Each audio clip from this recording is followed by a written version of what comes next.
Hello, and thank you for choosing this full length, clean, historical Western romance by Kathryn. We are so happy to have you with us today. Before we begin, don't forget to tap the subscribe button and like and share with your friends. Your support allows us to continue sharing these sweet, heartwarming stories for free.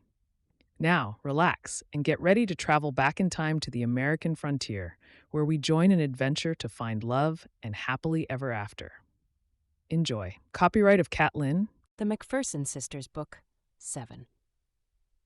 Our Bride's Dashed Dreams by Kathryn, Prologue. She'd never seen a man as handsome as Jason Wilburn. Tall, bronze-skinned, with a strong jawline and teeth that sparkled so much they almost gleamed, his confident strides caught her eye from the moment he walked in. Although she tried not to, her gaze followed his every move. From when he entered the room with his usual warm smile, shaking hands and hugging some of the guests, to the way his lips curved when the older women laughed at his jokes. Everywhere he went, he left a string of smiles and laughter in his wake. The atmosphere shifted slightly whenever he entered the room. Eyes lit up, the ladies fussed over their hair, and people gravitated toward him. Pride surged in her chest as she watched him. This charismatic man that everyone admired so much, that everyone wanted to be close to, was besotted by her. Besotted. It became her favorite word the second her eyes laid on his flawless scrawl. Rose's hand tightened on her clutch. Tucked in the leather was the first note he'd written to her. "My precious Rose," he'd addressed her. Her heart did a little dance. Out of the women here, she, Rose MacPherson, was precious to him. She'd known from the very minute he'd arrived at a rodeo last month that he was the one for her. He'd arrived astride a horse, tall and proud and breathtaking. The world went still. Everything faded. It was just like the novels she read, her racing heart, her sweaty palms, and the unexplainable awareness that he was the one. Then he'd locked eyes with her and snatched her heart with a mere curve of his lips. Oh, she was absolutely, completely in love. "He's dashing, isn't he?" someone whispered close to her. Rose blinked, snatching her gaze from Jason. Her friend, Dottie, sighed dreamily, smoothing her yellow dress. Dottie always wore pretty dresses. The only thing pretty about her was her smile, which lit up her plain features and transformed her face. She was a good deal taller than Rose, with a round face, small dark eyes, and mousy brown hair. "I wish he'd look at me," Dottie said, trailing Jason with eager eyes. "He's much more interesting than all the men in town. Mother's been telling me to get married to Ted Tunks, but he's so dreadfully boring that I fear I'd fall asleep every time he talks to me. But not Jason. Everyone talks about how interesting he is. Now that's a man I'd like to marry." An unfamiliar emotion surged through Rose. Possession. She hid a smug smile, raising her chin in pride. Jason was indeed interesting. She'd never spoken to him, not with words anyway, but she'd seen enough of him to know the type of man he was. He didn't care for the very few unmarried women in town, nor did he care for Lynna, the new saloon girl who'd been the talk of the town for the past months. Jason definitely didn't write letters to anyone else. He wanted her. Her, Rose MacPherson. No one else. "I'd love to smell the roses in your hair, sink my hands into your tresses, and behold the sight of your ruby lips." Heat flooded Rose's cheeks as she recalled words from his letter. She'd kept it with her, afraid that someone might see it. Jason was a bit bold in his words. The first time she'd read it, she'd blushed so much that she was afraid her eldest sister would see right through her. She read his letter every night before she slept, before placing it into her purse and tucking it under her pillow. Her dreams were always of him. His unique smile, the glint in his eye whenever he looked at her, and the tender moment he'd touched her hand while giving her the letter in the garden. And now she had one written for him. Her hands began to tingle. She'd worked on the letter for days, determined to put her feelings to words. It was a difficult thing. She didn't want to write too much lest he think her desperate, or too little lest she appeared aloof. Eventually, she'd crafted the perfect response, something that would prompt him to finally approach her and speak to her. The only conversation they'd had was the brief exchange of glances, small smiles, and his hand lingering on hers when he'd given her the letter. She looked at him now, willing him to glance at her. A smile, a wink, a lingering look.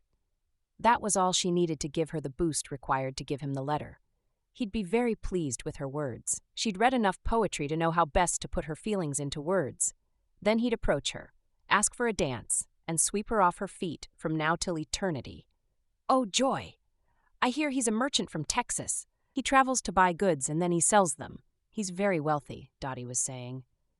Jason Wilburn, another petite brunette said, eyes widening with interest. He's a miner. He made his fortune when he struck gold in California. What town? Dottie challenged. Sarah shrugged. I don't know. That's all I heard. Miner? A tall blonde said with a haughty laugh.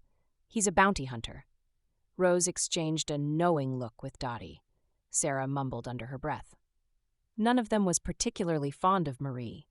Marie was known for her thirst for gossip.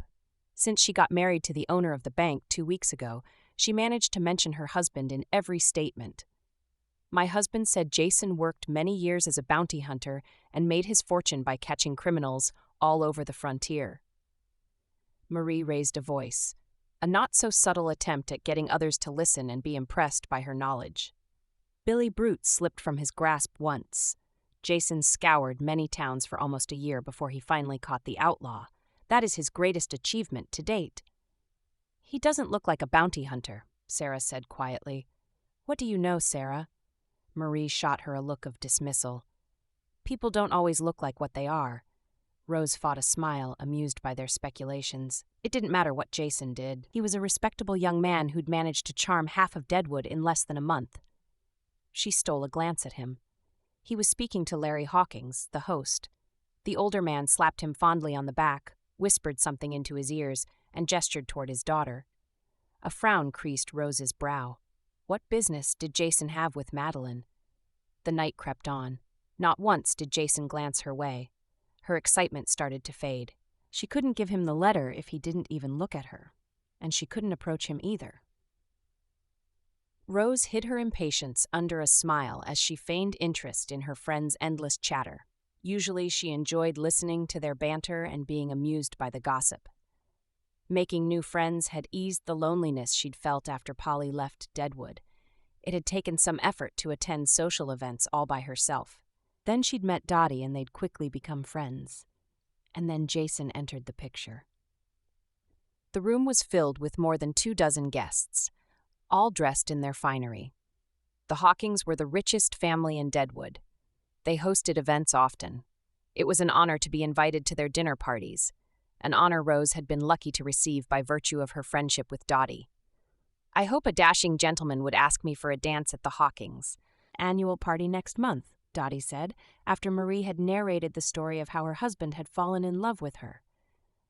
I'm not a terrific dancer, but that doesn't count. I just don't want to marry Ted, she added mournfully. You're far too interesting for him, Rose said, placing a comforting hand on Dottie's arm. Ted works endlessly at his furniture store and barely cracks a smile.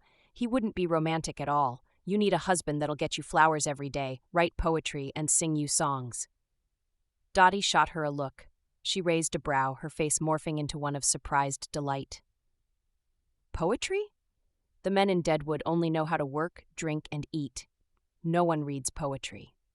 Laughter bubbled from her. You amuse me, Rose. Rose's cheeks burned. She laughed dryly, covering up her discomfort with feigned nonchalance. Perhaps she was the only one with a love for poetry. She and Jason. If no other man in Deadwood could write her poems and sing praises of her beauty, then she wanted nothing to do with them. Jason was perfect for her. Just perfect. Distinguished guests, Larry said, striking his glass with a spoon. The murmur of conversation died down, and all eyes turned to him. Placing the glass on the table, he clasped his hands together. A satisfied smile lit up his weathered face. Many of you are here for one of our regular dinner parties. What you may not know is that there's another reason we are gathered here. I had to wait until after dinner to announce it. He beckoned Jason forward. We have wonderful news to share. Jason moved to stand beside him. Larry grasped Jason's shoulder and smiled at him. Today, I'm announcing Jason's engagement to my daughter, Madeline. He's shown us dedication, hard work, and genuine love for my precious daughter. Rose didn't hear the rest of the words. Blood rushed to her ears. She grew numb. Her heart started to pound, and the applause faded. She stared at the sight before her. Jason approached Madeline, who was beaming from ear to ear. He grabbed her hand, staring at her with so much tenderness that Rose's heart broke into smaller pieces. It took several minutes for the words to sink in. Jason was getting married to Madeline. "No," she mumbled. "It can't be." He'd said he wanted to hold her hand and go on a cool evening stroll. He longed to feel the warmth of her skin, to feel the texture of her luxuriant hair. That was what he'd called it, luxuriant. He'd called her the most beautiful woman he'd ever seen. "I've traveled across many towns and cities, but I've never beheld a woman as beautiful as you." Those words flooded her mind, mocking her. She'd believed them. Every word on the page had become so dear to her heart that she fell more in love with him every time she read it. Then it dawned on her, she hadn't heard those words from his lips. She'd imagined him saying them to her, whispering words into her ears. She'd dreamt of his hand on hers, but none of it had ever happened. She'd experienced the romance only in her daydreams. Her vision blurred. A tear dropped from her eye. She bit her lip, forcing herself not to give in to the urge to weep. How could he have lied to her? Why did he toy with her heart? All those little glances, small smiles, did they mean nothing? Did she mean nothing to him? He lied. Coldness washed over her. She staggered backward. "Rose, are you all right?" Dottie said. "You've gone pale." "He lied to me," Rose muttered again. "He lied." She took another step back. Dottie opened her mouth to speak. Before she could say a word, Rose turned and fled the room. Chapter 1.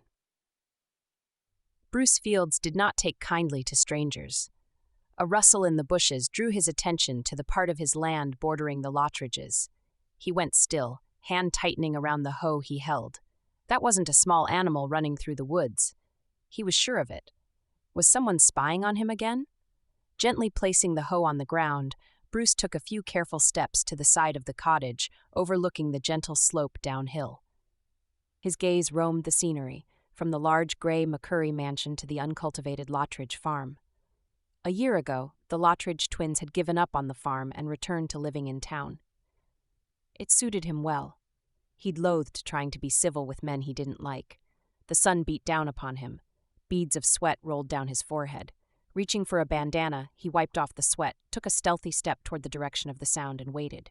It was here. Right here.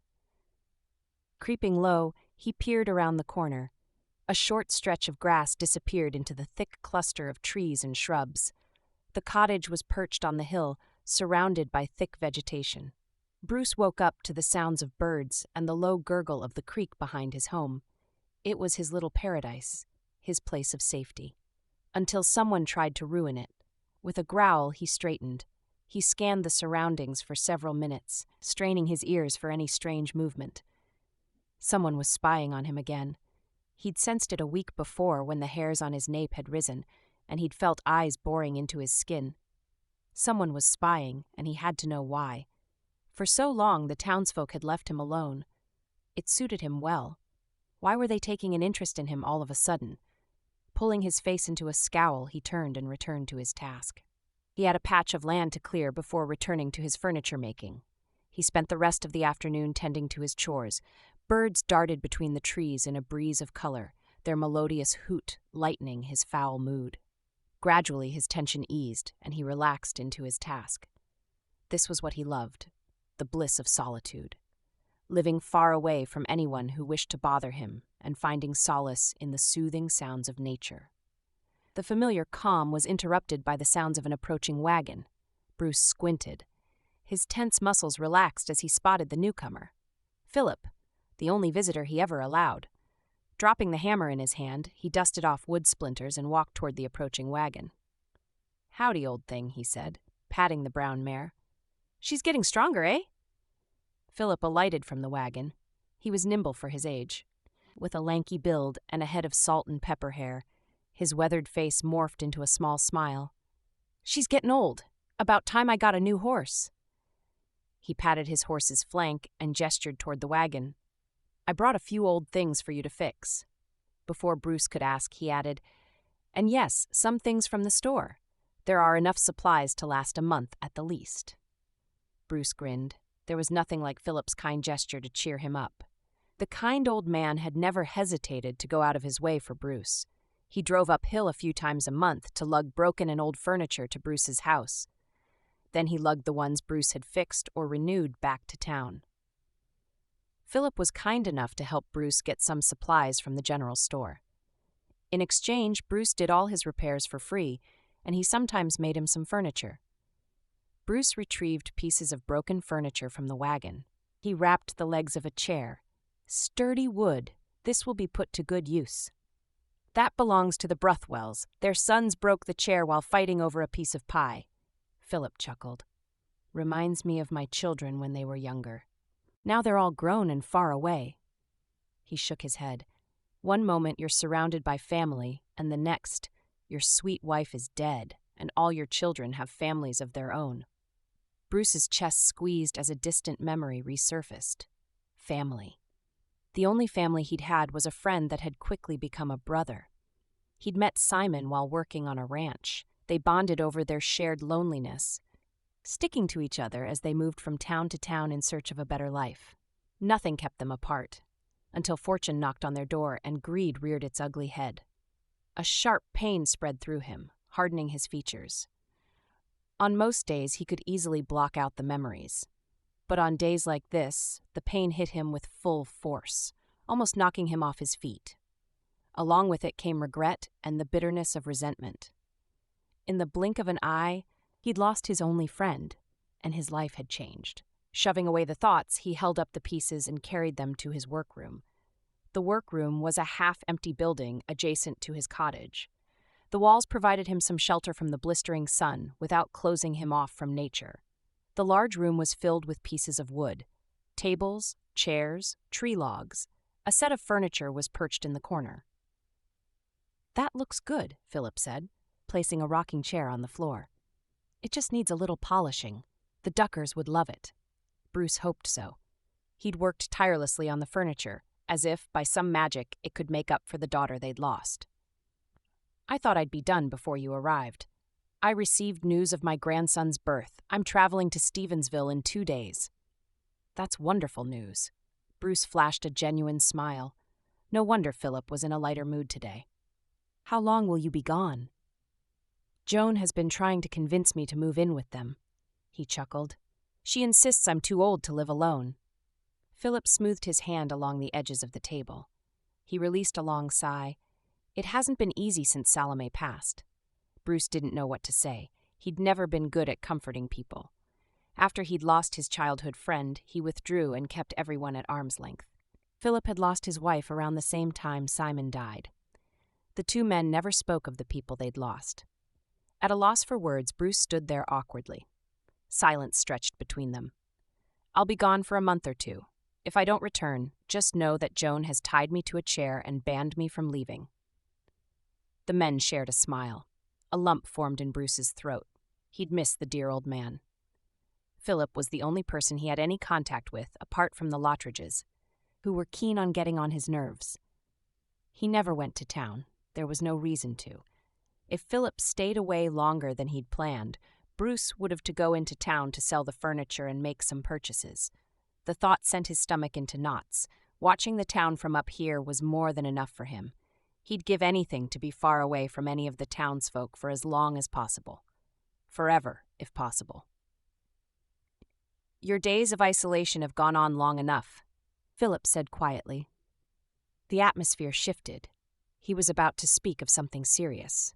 Bruce stiffened, taking a small step away.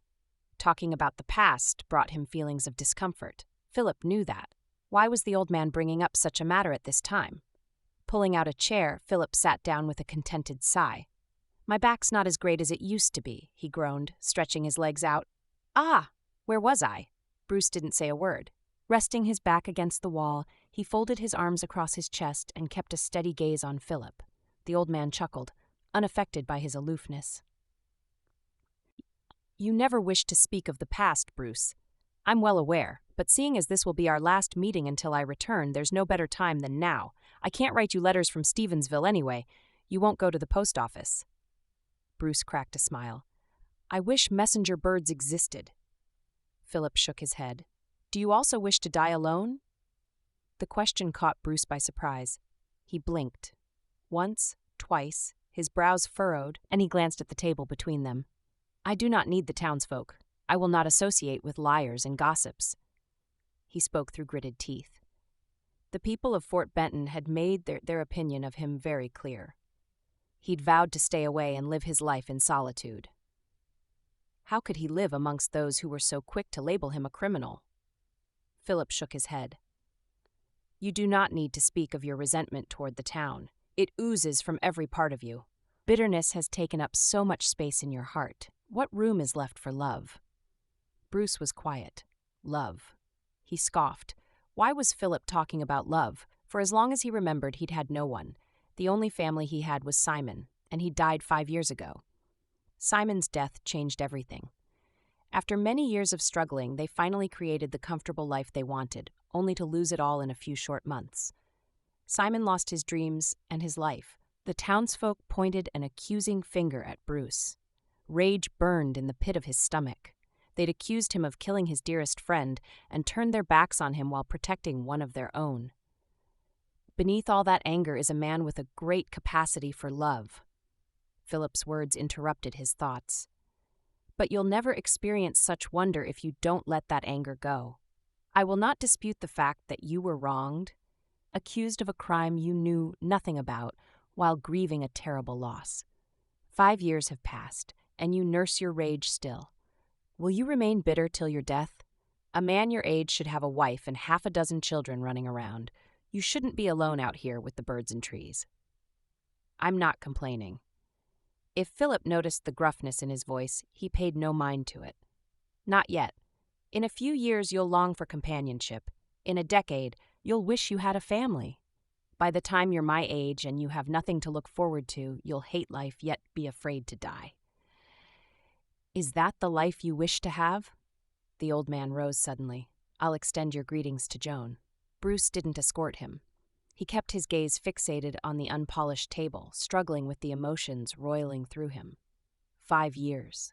He woke up every day, fighting the memories and looking down upon the town with loathing.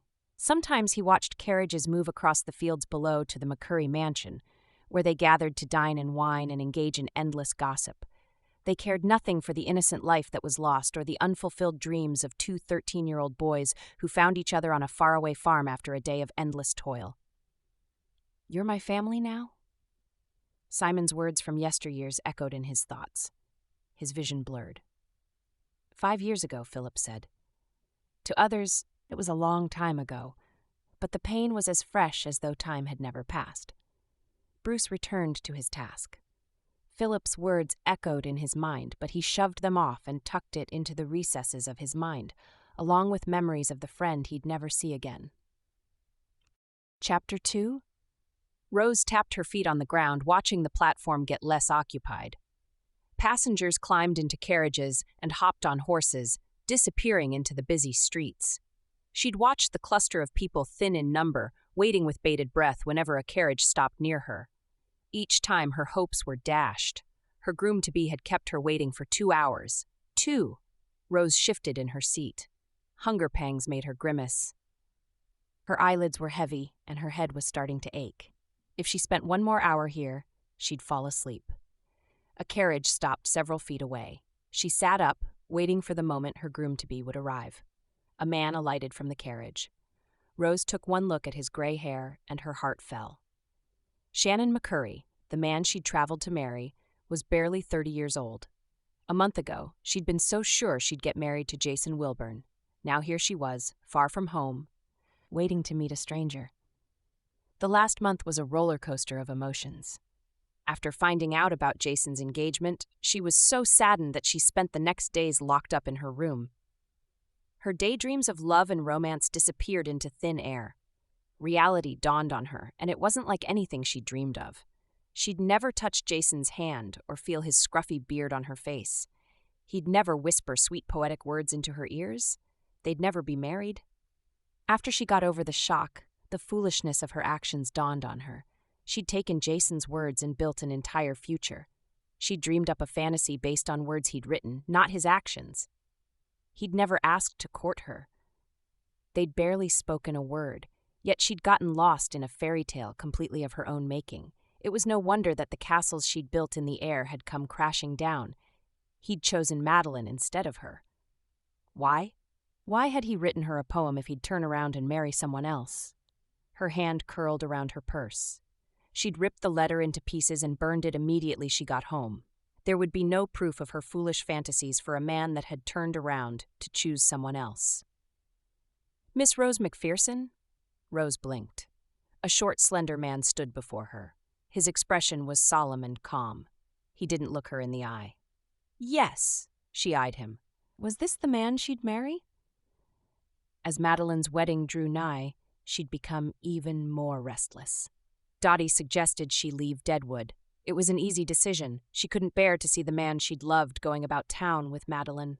Although it was painful to leave Florence and her family, it was a choice she had to make for her own good. After a while, she replied to a mail-order advert, a successful businessman needing a refined woman with great hosting and homemaking skills. Rose became so excited that her pain faded a little. Only a sophisticated man would want a refined woman as his wife. That meant one thing: she could still have the life she desired. She'd have wealth, comfort, and the bliss of matrimony. Most of all, she'd have the chance to forget all about Jason and begin a new, wonderful life. Rose's smile started dropping as she stared at the man before her. Her heart began to sink. She'd imagined a tall, handsome man in a suit. The man before her didn't look very sophisticated at all. "Are you Shannon?" The man's eyes widened. "Goodness, no, I'm Mark. Mr. McCurry is in the carriage waiting." "Oh." Rose released a peal of nervous laughter. She stood. Let's not keep him waiting. Although her tone didn't show it, she wasn't at all pleased. He'd kept her waiting for hours and sent a servant to pick her up. She wasn't impressed at all. She'd pictured him clad in a fine suit, approaching her with the most beguiling smile and commenting on how she was a lot more beautiful than he'd expected. Then she'd blush and place her hands in his, and he'd bow and raise her hand to her lips. "I'll get that," the servant said, reaching for her trunks. "Is this all?" Rose nodded, a bit bothered by the surprise on his face. She only had 2 trunks. She'd left most of her belongings back in New Hampshire when she fled with her sisters. After settling into their new life in Deadwood, she made a few dresses for the event she attended. There wasn't much in her trunks to prove she was refined, but there was no need to worry. Refinement was in character and poise. Her sisters had taught her well, except how to be a good hostess. Her hand twitched and she smoothed her purple dress. She'd never had the chance to practice hosting parties. By the looks of things, Shannon McCurry was an important man. Wouldn't he be displeased when he found out she couldn't host a party? "Here," Mark said. The waiting carriage stood out from the rest. Drawn by a pair of majestic horses, the dark wood gleamed in the sun. A man stepped out. Rose's breath caught. Clean-shaven, with the sharpest blue eyes and the darkest hair, he was better looking than Jason could ever be. He scanned her with his steely gaze. Rose held her breath, waiting for him to speak. Finally, after a long moment, a corner of his lips raised in silent approval. Mother would be pleased. Rose's brows furrowed. Mother? Those weren't the words she'd expected at all. He hadn't commented on how pleased he was, nor how excited he was to meet her. He'd mentioned his mother. "I hope you had a safe trip." He swept a hand into the carriage. "I did, thank you. I wished you'd arrived earlier." "I waited for more than 2 hours." "Ah, pardon me, I lost track of time."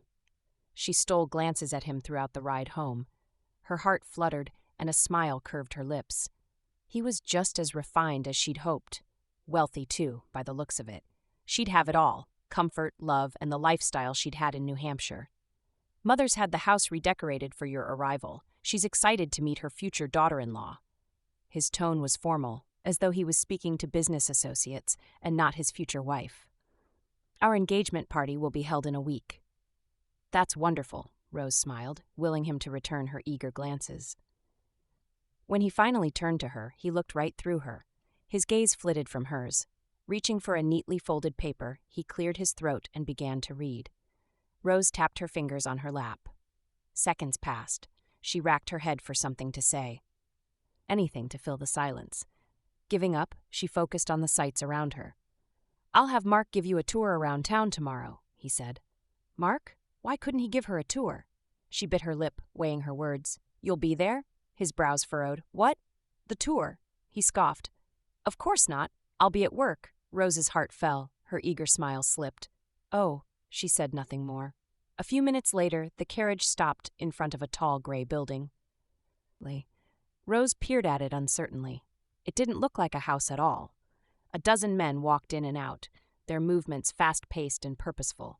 One of them hurried toward the carriage. Mr. Fleming is here. He's waiting for you. To her surprise, Shannon alighted from the carriage. You're leaving? Rose cringed at the desperation in her words. Shannon smoothed his shirt. Mark will take you home. I have some urgent business to attend to. Rose's mouth fell open in shock. Her eyes trailed him as he strode into the building without looking back. He left, she said softly. The carriage began to move. He's a very busy man, Mark said. His father left him the company to handle. He's had to work extra hard to prove himself. Rose bit her lip. The information didn't make her feel any better about Shannon's swift decision to leave. He'd kept her waiting for hours, then he'd left so abruptly. They'd barely had time to speak. Her shoulders slumped. Already, her fantasies weren't coming to pass. He didn't seem to be excited about her arrival at all. The carriage climbed up a slope. Vivid green grass carpeted the ground for miles. A large gray house was perched at the center. Majestic and proud, it stood tall against the surrounding hills. A hedge of colorful flowers added a brilliant pop to the entrance. Half a dozen tall trees stood at an even distance on each side of the house. Closer to the building, white, yellow, and pink flowers stuck their petals above the grasses, dancing in the soft wind. The door opened. A middle-aged woman in a gray and white dress bounded down the steps and hurried to them. Miss Rose, she said in a sing-song voice. Her smile was sweet. Welcome, we've been waiting for you. Rose stepped out of the carriage. Two men in gray hurried out of the house. They grabbed her trunks, bowed to her, and bustled into the house. Rose's disappointment from earlier faded. She glanced around in awe, amazed by the beautiful orderliness of it all. I'm Eunice. She's waiting for you.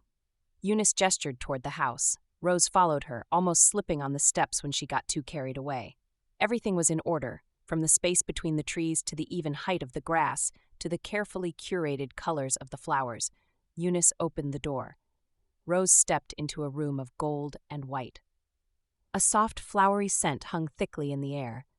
The chairs were gold, contrasting with the pristine white walls. Sunlight flooded in from the transparent white blinds.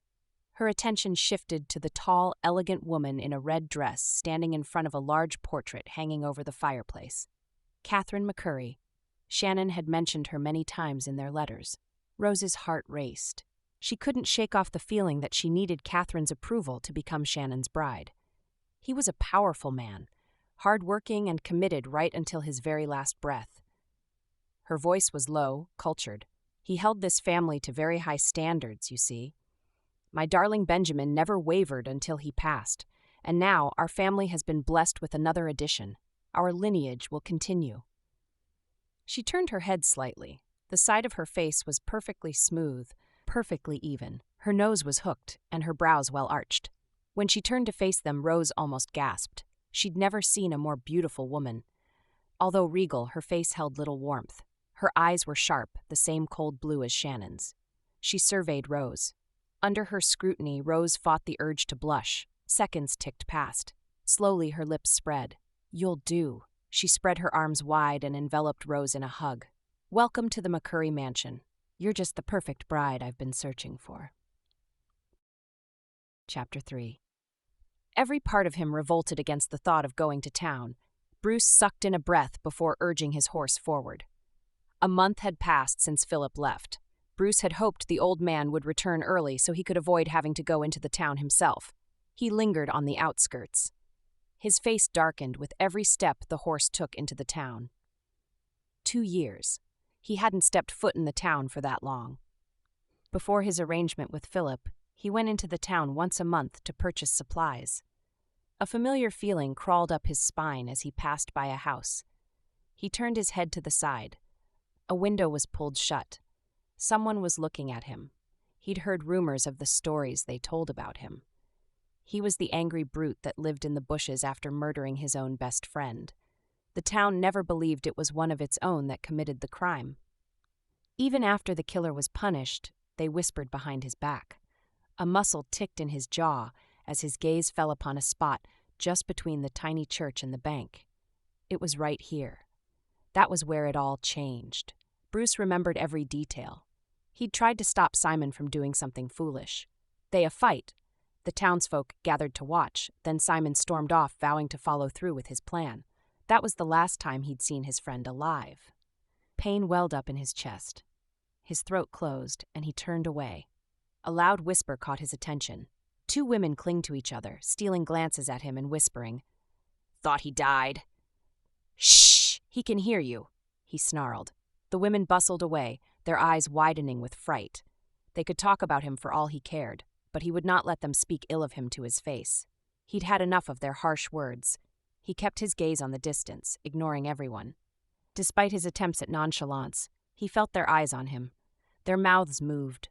Their curious gazes dug into his skin. What were they saying? Maybe they were recalling the incidents that had tarnished his image and snatched his childhood friend from him. He didn't know. He didn't care. A flurry of movement caught his eye. A slender blonde stood on the porch, peering at him curiously. Bruce was jolted by the resemblance. He studied her, looking for signs of recognition. She backed away from the porch, disappearing into the house. Bruce couldn't look away. She was the spitting image of Anise Ducker. Did she long for her sister? Or had the entire family forgotten about Anise? He hadn't forgotten Simon. He couldn't, not in a lifetime. Unlike Simon, Anise wasn't dead. Still, he wondered how the Duckers coped in her absence. Bruce Fields. Bruce's melancholy morphed into irritation as he spotted a man in the distance. He stiffened, clenching his jaw. Harry Lottridge. He was resting against the wall of the saloon, puffing ringlets of smoke into the air. He straightened when he saw Bruce. Harry's lips curved in an ugly sneer. "Well, well, well, you've finally come out of hiding." Bruce scowled. "Darned Lottridges," he muttered under his breath. They'd become a thorn in his side ever since they took over after their uncle's death. Bruce had bought his land from Andrew Lottridge, a feeble old man who died less than a month after the purchase. His nephews immediately moved in. Bruce hadn't cared much for them. He didn't care much for anyone. As long as they left him be, he was fine. 2 years after their arrival, they'd changed tune. It started with an unwanted visit. The Lottridges tried convincing him to return the land he'd bought. Bruce's nose flared just thinking about it. He'd listened to them, fuming silently until he could no longer bear it. Afterward, he sent them out of his home. Still, they didn't stop. They pled, they made threats, but his decision didn't change. How foolish did they think he was, asking him to give up the home he'd built in the past 5 years? Bruce didn't pause. He urged his horse forward, pointedly looking above Harry's bartered old hat. Harry was persistent. He ran to his side, stroking the horse's mane. "A new horse, eh?" Bruce didn't respond. "How about what we talked about? We've been on this matter for many months." "Shouldn't we have concluded by now? It's simple. I'll have Hank pull up the paw." "No." Bruce's response was curt. He'd rather have his toes cut off than give up his home. What did they need it for anyway? They occupied a larger portion of the land. They had all the space they wanted. Why bother him? Kicking his horse, he increased his pace. "We'll talk about this," Harry yelled after him. "You don't have to be so stubborn," Bruce scoffed. Of course he did. He worked hard to rebuild his life from scratch. No one would take that away from him. The general store finally came into view. The horse slowed to a halt. Bruce tied the horse to a nearby tree. He was about to enter the store when a fancy carriage drove past. A woman stared out of the carriage. Her eyes met his. He remained rooted to the spot, frozen in time. Her eyes, which were large in her heart-shaped face, were lit with wonder. Strawberry blonde curls framed her face, resting gently on the bodice of her red dress. Her lips curved into a smile. Then she was gone. Bruce blinked. He followed the carriage with his gaze. He'd never been so enthralled. Not in a long time. The carriage stopped in front of the jewelry store. An older woman stepped out, followed by the woman in the red dress. She lifted her chin slightly, assessing the building in front of her. The older woman spoke rapidly, pointing at a man. He quickly dashed ahead of her. Her stern face relaxed as she turned to the lady in red. Placing a hand on her arm, the older woman gestured toward the shop. Bruce was transfixed. She glided across the floor on light feet before disappearing into the shop. Someone whistled beside him, startling him out of his awe-filled state. "A fine lass, isn't she?" a scruffy-looking man said. He scratched his head, staring at the carriage. "I hear she just moved to town to get married to the McCurry son. What's his name?" Bruce's hand tightened into a fist. He knew that man well. Shannon McCurry. Chapter 4. Rose ran a comb through her hair, staring mindlessly at her reflection. Ink blots stained the papers on the table. She focused on the last words she'd written before she'd been interrupted. "We should all meet again someday." Ink blots stained the rest of the page. She heaved a sigh. Now she'd have to start all over again. She'd tried writing a letter to Polly, but she was interrupted each time. Kathryn made it compulsory to arrive for breakfast promptly and dressed up every morning at 8. Often, she had guests over. Rose sat for a long time, answering questions and feigning interest in the small talk. When she finally had some time to herself, the maid would pop in to announce a wedding detail she needed to address with Kathryn. Dinner was more demanding. She spent a long time getting dressed in one of the many new dresses she had received, while Eunice styled her hair just the way Kathryn liked it. They always had guests during dinner. It could be one of Shannon's clients or Kathryn's distant friend. She'd sit and smile while they gushed about how perfect she was for Shannon. Rose paused her combing. Her reflection stared back at her. Clear porcelain skin, a head of luxuriant wavy hair that her sisters always fussed over. She'd always been proud of her beauty. It was hard not to be when her sisters fussed over her and called her the adorable one in the family. Here she was a doll on display. Her gaze dropped to the vanity. Vials and bottles were arranged perfectly. Kathryn had instructed her on her beauty regimen. Twice daily, 3 times. It was exhausting to keep it all straight in her mind. She released a sigh, dropping the brush. She ought to be happy. She had everything she wanted. A wardrobe filled with lovely dresses, a large, luxurious bedroom in a picturesque home, servants waiting on her hand and foot. She didn't even have to practice all the cooking she'd learned at Deadwood. Life here was better than she'd hoped on the surface. She was getting married to the wealthiest and most sophisticated man in all of Montana. As Kathryn always said, she was a very lucky woman. So why was she not happy? Maybe the wedding preparations were getting to her. Kathryn paid attention to every detail, including the best time the right flowers would be in bloom for the wedding. She took charge of it all. "This wedding will be the talk of the town for decades," she'd announced on the first night of her arrival. They focused more on the wedding than the courtship, and that bothered Rose immensely. Shannon was always busy. He left the house immediately after breakfast and returned long after dinner. Sometimes he barely said a word to her. It was baffling. How could she marry a man who hadn't made any efforts to get to know her? He had gotten her flowers, she thought with a smile. A large bouquet of roses with a sweet note, roses for Rose.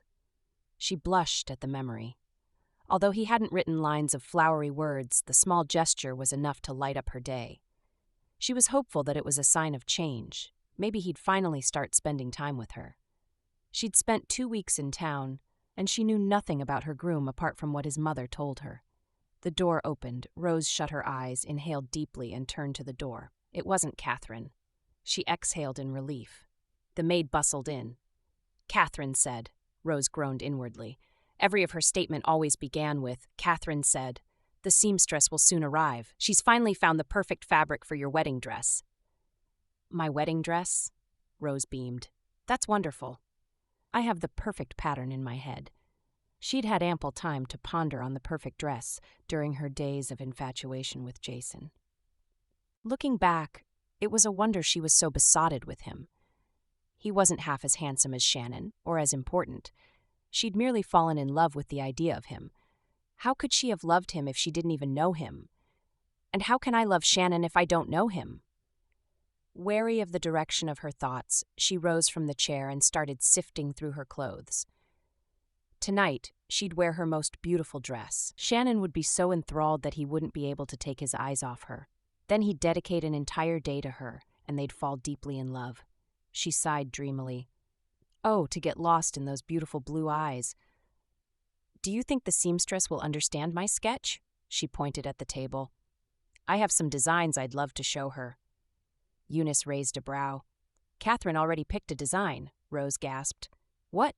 But it's my wedding dress. Eunice's brow rose higher in silent chastisement. She stared at Rose for several long seconds, cleared her throat, and turned toward the door. She'll be here in an hour, she said in clipped tones. Kathryn? The seamstress. Oh. The door shut behind her. Throwing her dress onto the bed, Rose sat and held her face in her hands. She couldn't even choose her own wedding dress. Everything about the McCurry had to be perfectly organized, down to the very last detail. Still, she hadn't thought Kathryn would decide on her dress too. An hour. Rose's head started to pound. Being cooped up for days was getting to her.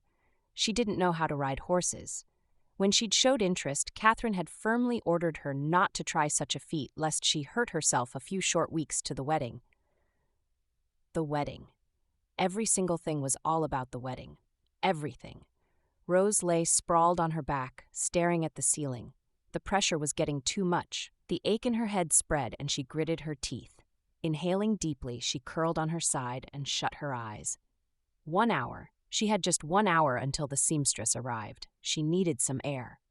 Rose sat up, slipped her feet into a pair of shoes, and hurried out of the house without looking back. Luckily, no one challenged her. Eunice was nowhere in sight. Kathryn had gone to visit another old friend. Outside, she ran into Mark. He raised a brow in silent questioning. Rose wanted to scream. Did she have to get permission before she could do as she wished? I'm taking a walk, she forced out. Mark nodded. Please stay close to the house. Rose hurried past him. The farther she got from the house, the easier it was to breathe. At a safe distance from the house, she stopped to watch the sunset. The sky burst into orange flames, lighting up the sky in vibrant colors. A soft breeze tousled her hair, lifting her waves from the nape of her neck. Out here, she was free to do as she wished. Then she'd return to the mansion, and the pressure would mount again. A small smile curved her lips as she walked. Everything would fall into place. She'd stay awake at night to write letters to Polly and Florence, and tomorrow she'd speak to Shannon about spending time together. He'd listen to her. If he didn't, Kathryn would convince him. It would all work out. She was so lost in thought that she didn't notice how far she'd gone. She halted in her tracks, glancing around. Somehow, she'd found her way into the forest. Oh dear. Turning, she started heading back. Her foot slid, and the ground gave way beneath her. A piercing scream tore from her throat. Something rustled through the bushes. Her heart started to pound. Footsteps neared her. She bit her lips, struggling to get out. A sharp pain made her wince. Who goes there? A deep, husky voice. So low it was almost a growl. Heavy footsteps drifted closer. A shiver slid up her spine. Rose's mouth went dry. Oh no. Chapter 5. Who goes there? Bruce took a step toward the sound. This was the height of it. For weeks, no one had bothered him. He assumed they'd gotten tired of spying and left him be. He crept closer. The sight stopped him dead in his tracks. A mess of hair. A yellow dress. He blinked. It was a woman. What was a woman doing on his land so close to his house? She was caught in the trap he'd set last month in hopes of catching the spy. He stepped on a twig. A whimper tore from her lips. She stiffened. What are you doing here? His words came out harsher than he intended. Bruce cringed. He never spoke to women. He had no reason to. It was shocking to see one only half a mile away from his home. A soft gasp emanated from her. I got lost. Her voice was low and shaky. She was frightened. Bruce straightened. Wouldn't he scare her off? He was a large man. A large man in a forest was enough to scare anyone. Least of all, a woman caught in a trap. He sucked in a breath. You shouldn't be here, ma'am. His voice was gentler now. Stay still. I'll help you out of the trap. Trap? Darn. He shouldn't have said that. It would take her seconds to realize he was the culprit. Is this for animals? Bruce exhaled in relief. Aye, he mumbled, taking a few steps closer. People don't come here. But you're a person. Her voice was less shaky now. A pause. Aren't you? Bruce wanted to laugh. A person? The townsfolk didn't see him that way. He didn't answer her question. I'll help you out. Be still. Gently, he placed a hand on her shoulder. She stiffened. It's all right. I won't hurt you. She relaxed under his touch. "Here, I'll have to place my hands on your waist to help you out. Is that all right, ma'am?" She inhaled sharply and nodded. Dropping his hands to her sides, he carefully pulled her out of the hole. One glance at her face, and recognition dawned. She was the pale woman in red, McCurry's bride. His chest tightened. Awe, surprise, annoyance. Her sweet face was contorted in pain. Her eyes were shut. Was she bracing herself, or was she scared of looking at him? She opened her eyes and looked up at him. He felt her gaze on him, moving from his hair to his eyes and below. She released a sigh of relief. "I've read too many books. For a moment I was afraid you were a—" Her cheeks colored, and she bit her lip. He didn't bother asking her to complete her statement. It was easier to speak when he didn't know who she was. Now that he did, many thoughts crossed his mind. She would soon be married to the man he loathed most. She would soon be a member of the family he abhorred. And she was right here, on his land, alone and unprotected. She sat up slowly, glancing around her. "I don't know how I got here. I was so lost in thought that She glanced up at him. Her eyes narrowed slightly. "Have we met?" He hesitated. No need to mention he was the man gawking at her a fortnight ago. Without saying a word, he helped her to her feet. She clung to him, her hand tightening on his arm. An unfamiliar sensation spread through him. He took a quick step back. A sharp cry tore from her lips. "My ankle!" She bit her lip, shutting her eyes. "It hurts." Bruce bent to examine her ankle. It was swollen and tender. He touched it lightly. "It's not broken." And thankfully, too. She couldn't return to the mansion on her own, and he'd rather not go near the house, or anyone for that matter. He couldn't imagine the look on Shannon's face if he saw him approaching with his bride in his arms. And he most definitely would not take a step close to Shannon's home. He gritted his teeth, fuming inwardly. He hadn't foreseen such a situation. Why had Shannon let his bride walk unaccompanied into the forest? Perhaps he was too busy closing his shady deals to care about his bride-to-be. "Oh, goodness, the seamstress?" He blinked. "What?" "I'm supposed to meet the seamstress soon. My dress!" Bruce couldn't believe his ears. He gaped at her, stupefied. She just got hurt, and she was worried about her dress? Her lips moved rapidly. She shut her eyes, leaning her head back against the tree trunk. He thought he heard her say, "Kathryn won't be pleased." Bruce didn't know what to make of it. On one hand, he wanted nothing more than to return to his task and continue in his solitude. But he couldn't leave her by herself. Shannon's bride or not, she needed help, and no one else was around. It was his fault that she'd gotten hurt anyway. Without a word, he swept her off her feet. She gasped, eyes widening in shock. "What are you doing?" "Taking you to my house." He spoke gruffly. He wasn't pleased with the idea. No one stepped foot in his house, and that suited him fine. Her eyes grew as wide as saucers. "What?" "Put me down at once. You can't walk home like this. I'll tend to your ankle and you'll be on your way. Don't return here again." The sternness in his voice must have surprised her because she fell quiet at once. She was small and light in his arms. Her hair was soft on his arms, tickling his skin ever so gently. Her brows furrowed and she scowled at him. He bit back a laugh. She stuck out her bottom lip, pouting like a petulant child. It was almost a dream. The woman he'd been so besotted by was in his arms and about to enter his home. He shouldn't be happy about it. This was an uncomfortable zone for him. Having a stranger in his home wasn't something he'd ever expected to happen. He felt her gaze on his face. What was she thinking? It was oddly intimate. Having her in his arms weeks after he'd laid eyes on her in front of the jewelry store. To avoid looking at her face, he focused on her hand. It was bare. "Where's your ring?" Her eyes narrowed. "What? You're the new bride, aren't you?" "How did—" she gasped. "We have met before, haven't we?" He pushed the front door open with his foot. He waited until he'd set her on a chair before responding. "Shannon never takes a new bride without causing a ruckus." She fell silent. You mean he's taken a bride before?" Bruce wanted to smack himself. He wasn't much of a talker, but he'd hardly kept his thoughts to himself since he met her. What was it about her that made him want to fill the silence with words? Ignoring her question, he examined her ankle again. "It's not as bad as it looks. You'll be up and about in a few days." She grasped his arm, forcing him to look at her. "Has Shannon taken a bride before?" Bruce stared at her hand. It was small and delicate, yet she held his arm so firmly. Slowly, she released her hold on him. His silence was enough. Wrapping her arms around herself, she began to shake. I can't believe it. He's taken a bride. What happened to her? Bruce turned away from her, drawing the small table closer. He placed her foot on it. Then he entered his room to get a clean rag. When he returned, she was resting against the chair with her eyes closed and her hand on her leg. Her expression was troubled. He felt a prickling of guilt. He shouldn't have said a word. Everyone knew of Shannon's questionable ways, but they turned a blind eye. He saw what he wanted and took it, even if that hurt someone else. He'd done that to Simon. Of course, the smaller dog had lost the battle. After cleaning the cut, he stepped out to get a tree branch. He'd use it as a splint to support her foot. When he returned to the parlor, she was struggling to stand. She whirled around to face him. Her eyes were wet. He stood still. Was she crying? Tell me, I don't know what I'm doing anymore. What happened to Shannon's bride?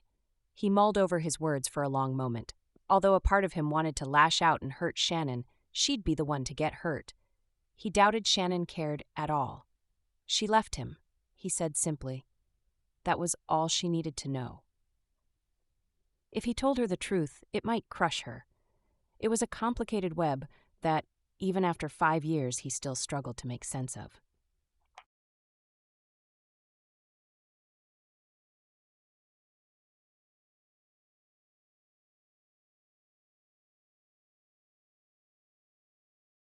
Chapter 6.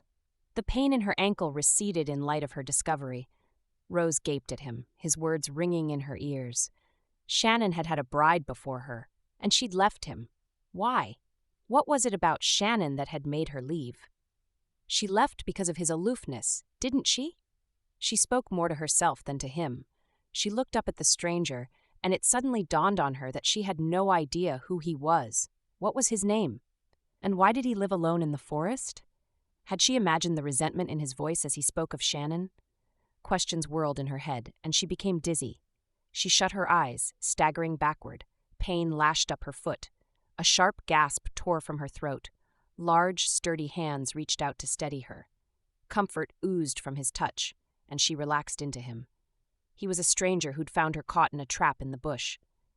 Yet here she was in his house, all alone. She ought to be terrified of him. He was a large man, a foot taller than she was, with a build almost twice as broad as Shannon's. He wasn't clean-shaven. A dark beard covered all of his chin, and his eyes were dark, endless pools of mystery. She ought to be scared of such a man. But she wasn't. As he guided her to a seat, the urge to lean into his touch swept over her. Steady, there you go. His voice was low and deep. It rumbled in his chest, yet it had a softness to it. She exhaled through her lips, bracing herself against the pain. He bent to tend to her ankle. Something snaked up her foot at his touch. It wasn't pain. She was sure of it. She bit her lip and watched him. He moved a thumb over her swollen ankle. His touch was light, barely there. This will hurt a little. He glanced up at her.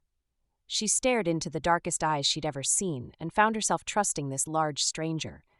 Something about his gaze on hers felt familiar. She'd seen those eyes before, somewhere. Was it a mere imagination? He didn't say a word. Realizing he was waiting for her permission, she nodded. To distract herself from the pain, she observed her surroundings.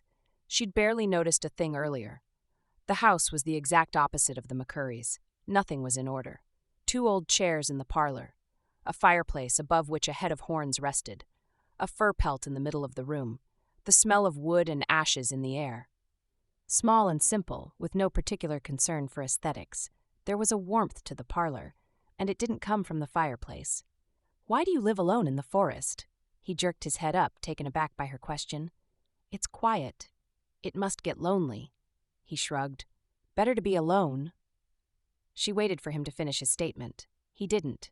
Rose studied him. What could prompt a man to live by himself in the forest, so far from others? The animosity in his tone when he demanded who she was pointed at a man who didn't welcome strangers. Yet he'd brought her into his home. She couldn't help wondering what prompted him to stay out here all by himself. Are you a hunter? I hunt. Are you a farmer? I plant my food. A fur trapper? He pointed at the fur covering the center of the parlor. So you're all these things. He sighed. You ask too many questions. She had more questions to ask. But she said nothing for a while. He hadn't admitted to being any of those things. So what was he? You're a hermit. He sucked in air through his teeth. Silence, woman. I need to focus. His hand wrapped around her ankle. She sucked in a breath, shutting her eyes. A flash of pain made her cry out. Something snapped. She bit her lip, swallowing her sob. As the seconds passed, the blinding pain faded. She opened her eyes to see him peering at her with concern. It looks better now. She studied her ankle. It did look normal. Turning it this way and that, she waited for the sting of pain. Nothing. He reached for the stick. After placing the stick on the side of her foot, he started tying the cloth around her foot. Then she rose. Gradually, placing her weight on the ankle, she braced herself. There was no discomfort. Good as new, she said, her voice louder than normal. His laugh made her smile. How did you do that? He shrugged. Some things had to be learned. I don't know your name. She held out a hand. I'm Rose MacPherson. He didn't take her hand. It's getting dark. You have to get back. Oh. His sudden change baffled her. Placing his arm around hers, he led her toward the door. The pain was so slight it was barely there as she walked, but she didn't say that. His arms were firm around hers. She leaned into him, soaking in the comfort. He was silent all through the walk. Pieces of wood and furniture cluttered the front of the house. He was either in business as a furniture maker, or it was a hobby. You make furniture? He hesitated. I do. A succinct response that said he didn't want to talk more. Rose scrambled for what to say, but nothing came to mind. They fell into silence. Oddly enough, the need to fill the silence faded with each step she took toward home. They stopped at the slope of the hill. This is where I go back. Rose shook her head. Why? He took a step back. His eyes flitted to the mansion, and his face darkened. His expression roused more questions. What did he have against the McCurrys? Against Shannon? Your ankle doesn't hurt anymore. He shot her a knowing look. Rose blushed, glancing away from him. He'd noticed. She'd pretended it hurt a little just to have his arm around her. If he'd known her ankle was fine, why did he feel the need to touch her? He took another step back. Coldness crept in, and she longed for his touch. Rose didn't know what to make of it. He was a stranger in the forest. A stranger who'd helped her out of a bad situation. Why was she craving his touch? She knew the answer. Safety. Her stay in Fort Benton was a whirlwind of activity and uncertainty. Being with a kind stranger that cared nothing for what she was, Shannon's bride, had provided her a reprieve from her new life, the life she'd been thrown into. No, the life she'd chosen. Thank you, she whispered, peering into his dark eyes. He nodded slightly. His gaze dropped down the length of her body to rest on her ankle, then back up to her eyes. He looked like he was memorizing her features for the last time. Heat crept through her. The ghost of a smile danced on his lips. It's been a pleasure. She blinked, and he was gone, just like that. She stood there for several seconds, searching for him. It was almost as if he'd never existed. She turned and began her walk home.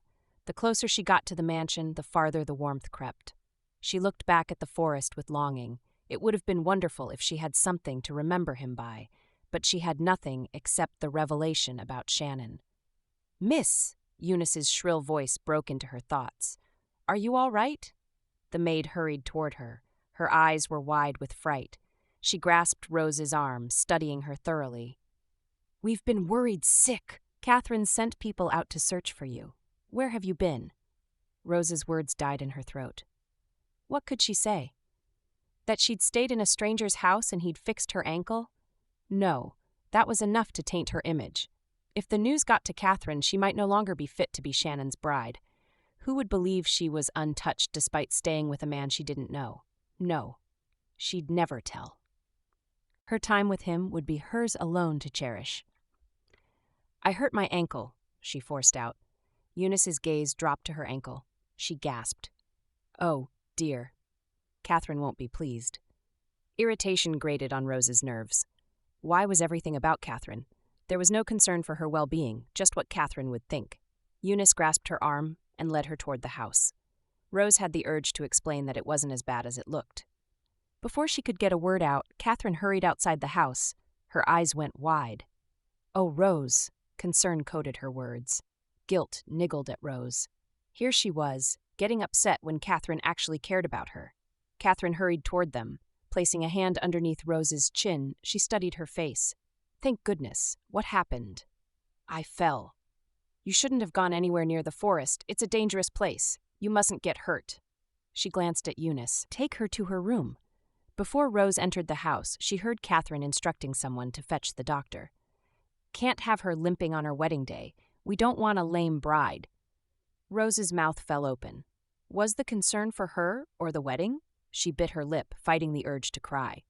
Eunice helped her to bed. I'll have a bath ready for you. She was about to leave when Rose spoke. Shannon had a bride before me. Eunice paused at the door. She turned slowly. The McCurrys demand the best and nothing less than perfection. Kathryn was never satisfied with the brides before you. Brides? I didn't expect her to be content with you. But she is, and Shannon is too. You've been given a great honor, miss. Not every woman is deemed fit enough to carry the McCurry heir. Rose stared at the door long after Eunice had left. It wasn't just one bride. It was a lot more. 3 or 4 or 5, or a greater number. And all had been rejected because, for some reason, they weren't good enough to be a part of the family. Her heart began to sink. All her dreams of love and romance, but all she had was the honor of birthing heirs for a man that hardly looked at her. As Rose sat there alone in her room, her fairy tale future began to slip through her fingers. Chapter 7. Rose lingered in his thoughts for days afterward. Her incessant questions, the sweetness of her smile, the feel of her skin beneath his, her sharp intake of breath when he'd touched her, the way she'd leaned into his touch. He'd felt needed, important to someone apart from himself. And a strange warmth had stayed with him long after she'd left. A warmth that didn't come from the fire, but from within. Bruce found himself smiling at odd times. While working on furniture, cleaning the house, or tending to his horse and chickens, thoughts of her would pop up at odd hours, sometimes right before he slept. He'd sit on a chair and recall how she'd beautified his house just by being there. And again, her questions would flood his thoughts. He'd refused to tell her his name. That was one regret he had. Did she think of him? Or had she forgotten about him immediately after she returned to the mansion? Was he just the strange man who lived alone in the forest? Did she still wonder who he was? Hermit, she'd called him. Laughter rumbled in his chest. He'd found her questions amusing. Very amusing. And so, days afterward, he found himself returning to the spot where he'd found her. He'd fought the urge to reset the trap. An obvious depression was carved into the forest floor, obvious to every eye. It was his way of alerting himself to trespassers. He stared at the hole. The image of Rose was so real he could almost reach out and touch her. Her fear had been palpable. Her hair falling down her back, glinting as tiny sun rays filtered in between tree branches to touch it. The gentle curve of her bosom, her parted lips, her wide eyes. Stifling a groan, he pushed thoughts of her away. A day hadn't passed without being plagued by thoughts of her. What was she doing? Was she still excited about being Shannon's bride? He curled his hands into fists. She didn't deserve that, getting married to a man so cold and selfish. She didn't deserve it at all. She was so innocent, so unaware of the history of Shannon McCurry, and she was walking right into a trap. He straightened. Without pausing to think, he started heading toward the edge of the slope. The McCurry mansion stood tall and proud in the distance. He stood there for several minutes. He was about to leave when a carriage caught his eye. A flash of a light blue dress. His breath caught. Rose. Although he couldn't make out her features in the distance, he couldn't shake off the feeling that it was her, and he gritted his teeth. Shannon. They disappeared into the carriage. Bruce's heart started to pound. He couldn't let this happen. Rose deserved better than to get married to a man like Shannon. How could she be loved by a man who paraded brides like they were mere adornments to be picked from? Rose deserved to be treasured and cherished, and Shannon could never give her that. Or a thought stopped him dead in his tracks. Was he sending her away, just as he'd done to the other brides? Shannon must have found out she'd stayed with him for a while. The McCurrys would never tolerate such a thing. Maybe Shannon was sending her away, and Bruce would never see her again. Bruce ran back to his house, mounted his horse, and headed toward town. He rode furiously until he could spot the carriage in the distance. It wasn't until he was halfway that he pondered on what he was doing. What did he hope to achieve by following them? A confrontation with Shannon was out of the question. He never wished to lay eyes on him or be anywhere close to him ever again. But if he could just find a way to speak to Rose, to stop her from leaving. How would he stop her from leaving? If Shannon had changed his mind, Rose couldn't stay in Fort Benton. None of the brides ever did. They always left as quickly as they arrived. No one knew where they went or what had made Shannon reject them. Maybe he could prevent Rose from leaving. He didn't know how, but he had to. She couldn't just leave so quickly. He kept the carriage in his line of sight until they reached town. Slowing his horse to a trot, he tailed the carriage. Odd. Usually, it took him days of bracing himself before he could go to town. Now he'd decided on a whim out of fear that he'd never see Rose again. The carriage slowed to a stop. Bruce waited, watching intently. Shannon stepped out. Bruce's jaw clenched. A dainty hand touched Shannon's, and Bruce felt a kick of jealousy. Rose's dress draped softly over her small frame. She smiled at Shannon with the eagerness of a longing bride. Shannon barely noticed. He turned and headed for a house. The door opened, and they were ushered in. Bruce waited. Another carriage arrived, and a couple stepped out. It took a few moments for the reality to sink in. They were attending a dinner party. Rose wasn't being sent away. For whatever reason, Shannon hadn't rejected her yet. She was still a McCurry bride. A roil of emotions surged through him at the realization.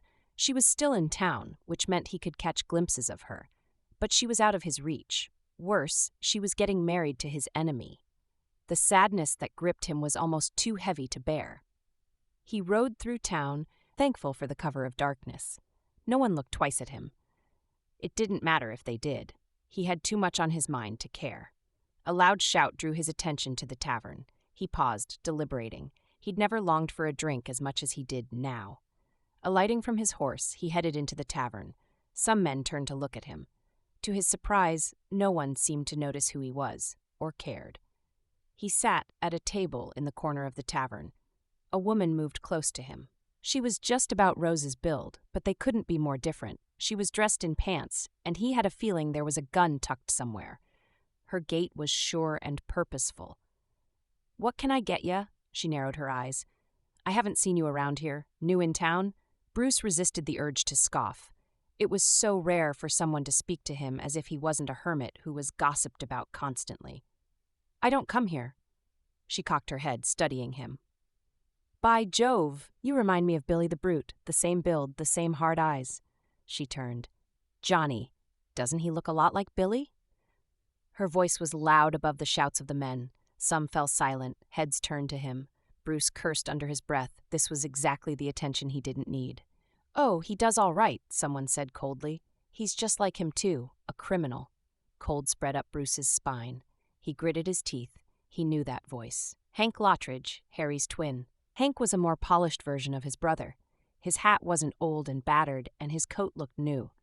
He pulled out a chair. Smirking, he sat and leaned back. "Well, well, well. Finally got tired of solitude, eh?"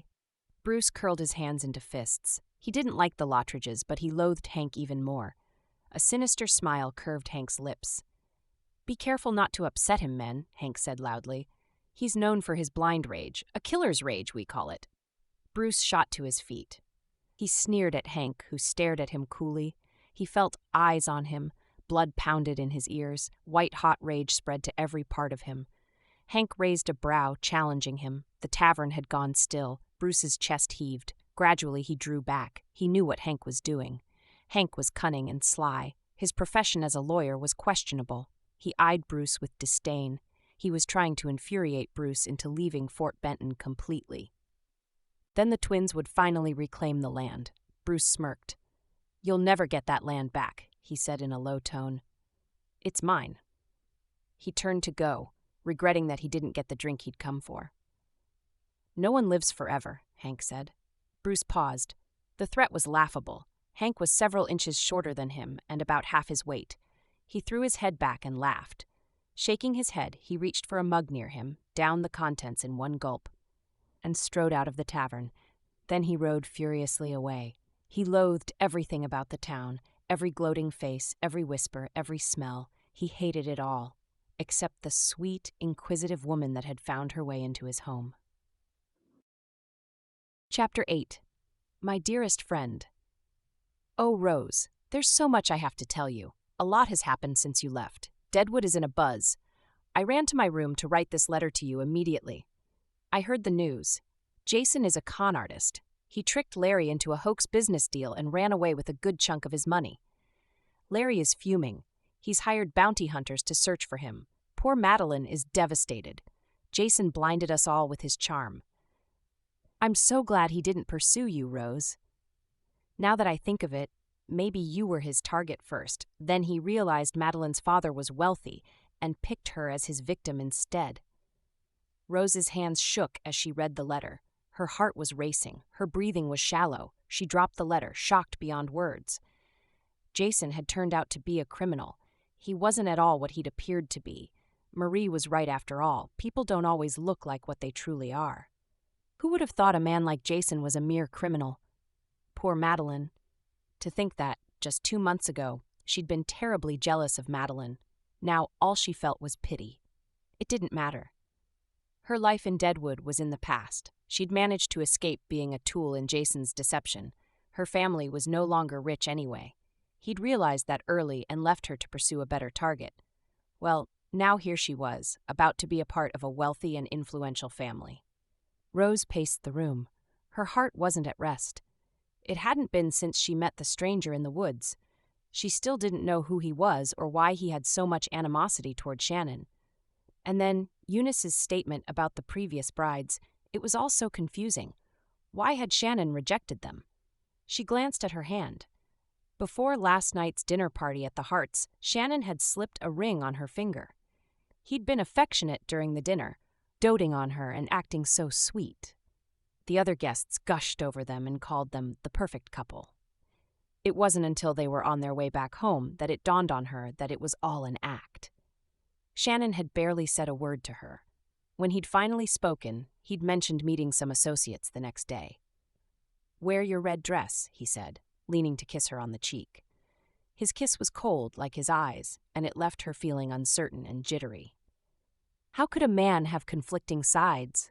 1 minute he barely looked at her, and the next he was holding her hand and professing his undying affection in the presence of others. As she paced her room, an unsettling question bothered her. Who exactly was she about to get married to? No one said a word about Shannon. Kathryn gushed about her dead husband often, talking about the heritage he left behind. Rose had an inkling Kathryn had worshipped the very ground Benjamin McCurry walked on while he was alive. When Kathryn spoke of Shannon, she only mentioned the basics.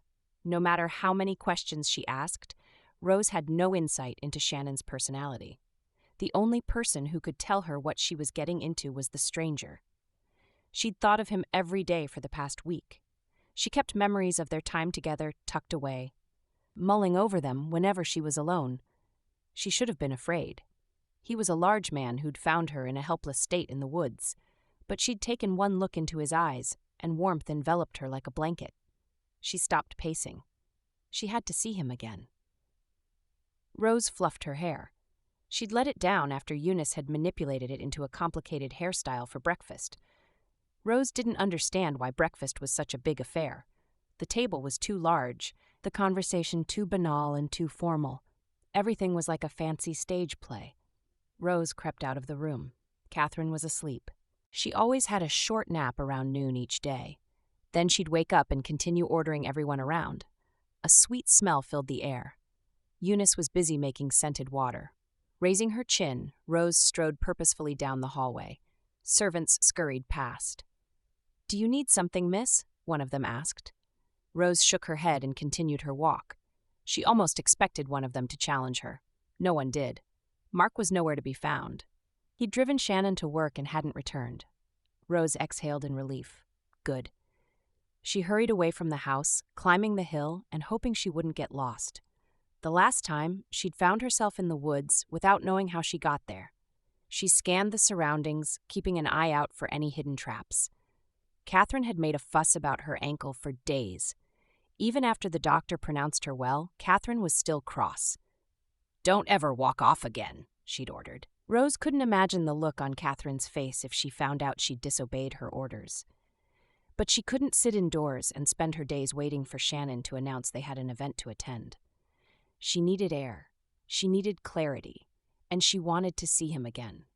A rustling in the bushes startled her, and she jumped. "Is anyone here?" Her voice shook.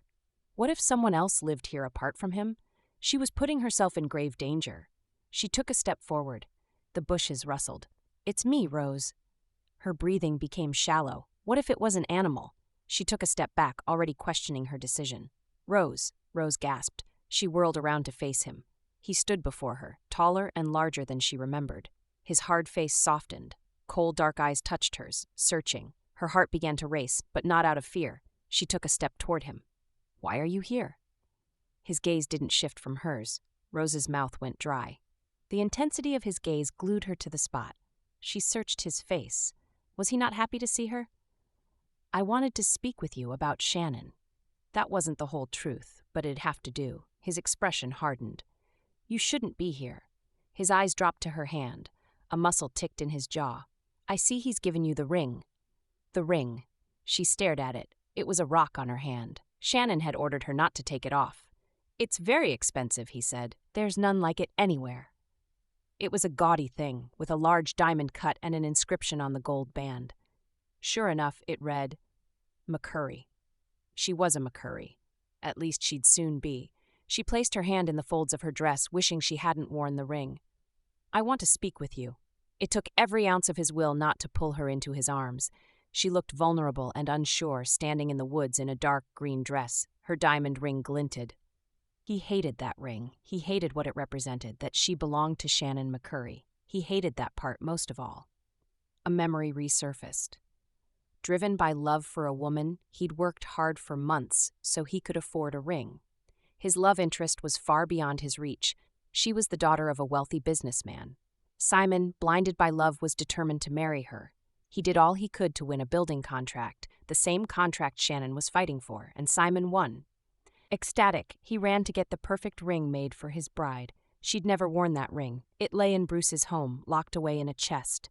It was found on Simon as he lay dead in a ditch. Forever forgotten. "What do you want to know?" He crossed his arms, fighting the urge to embrace her. She took another step closer. "Thank you for helping me last time. I still don't know your name." He shouldn't tell her. He should tell her to forget about him and return to the mansion. With time, he'd forget about her. And if he didn't, he'd live with the memories of her until they faded. Yet he found himself saying, "Bruce Fields." A smile curved her lips. "Bruce." She spoke his name so softly that it sounded almost sacred. "Tell me about Shannon." He raised a brow. "There's so much I don't know. Why did his first bride leave? What happened to the others?" "Is that why you came?" Her mouth moved. She bit her lip, looking away from him. "I wanted to see you." Bruce's heart fluttered. A smile tugged at his lips. She'd thought of him too. "Your ankle has healed," Rose grinned. "You did a lot more than the doctor." Bruce chuckled. His feet moved toward her. Her eyes glinted, and warmth spread through him at the admiration in her gaze. The urge to hold her was so great that he forced himself to stay put. "Will you tell me the truth?" she asked softly. She deserved to know. If nothing else, she deserved to know the man she was about to marry. A part of him wished the truth would be enough to change her mind. Maybe she'd decide not to marry Shannon. He wanted to marry her out of revenge. He'd seen how love could drive a man to do the strangest things. Simon was bent on marrying Anise. Then Shannon, out of revenge, got his father to convince Anise's father about an alliance between the families. When Simon heard of the engagement, he was mad with anger. He was so enraged that he planned to go after Shannon. Bruce tried to stop him. Men like Shannon loathed losing. They hated being challenged even more. Concerned about his friend's safety, he tried all he could to prevent Simon from going after Shannon. But Bruce didn't tell Rose all these. He kept the story short and bare. Shannon lost a contract. Out of revenge, he got engaged to his rival's love interest. He never loved her. She was a symbol to him, a prize to prove he'd always win. When she realized his intention, she fled Fort Benton. Rose was silent for a long time. "Thank you," she finally said. Wrapping arms around herself, she swayed slightly.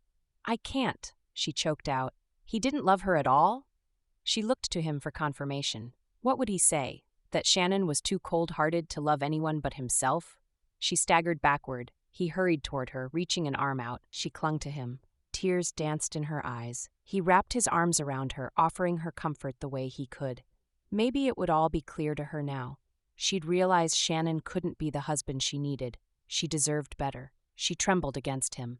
Finally, slowly, she leaned back. She searched his eyes. Her breath fanned his face. Bruce's heart started to pound.